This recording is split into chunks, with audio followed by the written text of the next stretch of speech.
Hi, I am Dr. Anindangshu Basu, Senior Orthopedic and Robotic Consultant, Fortis Hospital, Kolkata Anandpur.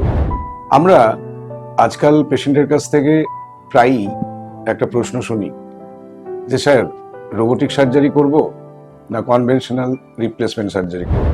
সত্যি কথা বলতে কি সময়ের সাথে সাথে we have all become a part of an artificial intelligence system. সুতরাং আমাদের অপারেশনে আর্টিফিশিয়াল ইন্টেলিজেন্স থাকবে না কেন?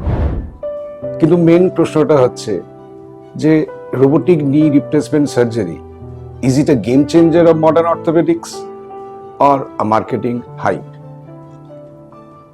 প্রশ্ন যেখানে উত্তর সেখানেই লুকিয়ে আছে। রোবটস কিন্তু কোনো হিউম্যান সার্জারি করতে পারে না।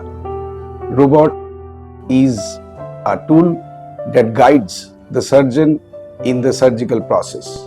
কনভেনশনাল সার্জারিতে আমরা যখন অপারেশন করি আমাদের যে জিগসগুলো থাকে যেখানে আমরা বোন কাটস দিই সেগুলো প্রিফিক্স থাকে, কিন্তু রোবোটিক সার্জারিতে আমাদের কিছু ট্র্যাকার আর সেন্সার্স থাকে যাতে আমরা রোবটকে প্রথমে ম্যাপিং করতে সাহায্য করি যে আপনার actual natural anatomy of the নি কি।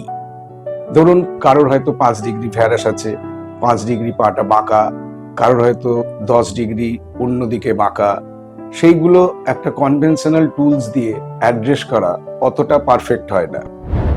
আমরা অপারেশন থিয়েটারে পেশেন্টকে নিয়ে যাই, পেশেন্টকে post anaesthesia range of motion নিয়ে যে প্রকৃত রেঞ্জ অফ মোশন এবং অ্যাকচুয়াল সার্জিক্যাল অ্যানাটমি সেটা আমরা প্রিসাইজলি ম্যাপিং করি উইথ ট্র্যাকার্স অ্যান্ড টুলস। তারপরে আমাদের যে স্ক্রিন থাকে সেখানে স্ক্রিনে আমাদের প্রত্যেকটা প্যারামিটার চোখের সামনে ভেসে ওঠে এবং তারপর আমরা রোবটকে প্রোগ্রাম করি যে আমার এই টার্গেট অ্যানাটমিক্যাল ল্যান্ডমার্ক অ্যাচিভ করতে হবে এবং তারপরে আমাদের রোবোটিক যে জি অ্যাসিস্টেড শ থাকে সেদিক দিয়ে আমরা বোন কাটস করি। অ্যাডভান্টেজ হচ্ছে এখানেই যে আপনি প্রত্যেকটা নিকে তার নর্মাল ন্যাচারাল অ্যানাটমিকে সিনক্রোনাইজ করতে পারছেন। প্রত্যেকটা মানুষের যেরকম হাঁটা আলাদা, প্রত্যেকটা মানুষের যেরকম দাঁড়ানোর স্টান্স আলাদা, সেরকম প্রত্যেকটা মানুষের নি অ্যানাটমিও কিছু না কিছু ডিফারেন্ট হয়।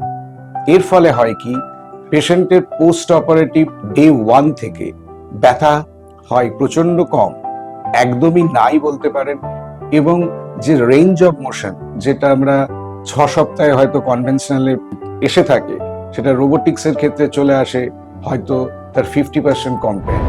তার সাথেও যেটা হয় একটা ন্যাচারাল ফিল অফ দ্য নি আসে। এটা হচ্ছে সব থেকে বিগেস্ট অ্যাচিভমেন্ট। নমস্কার।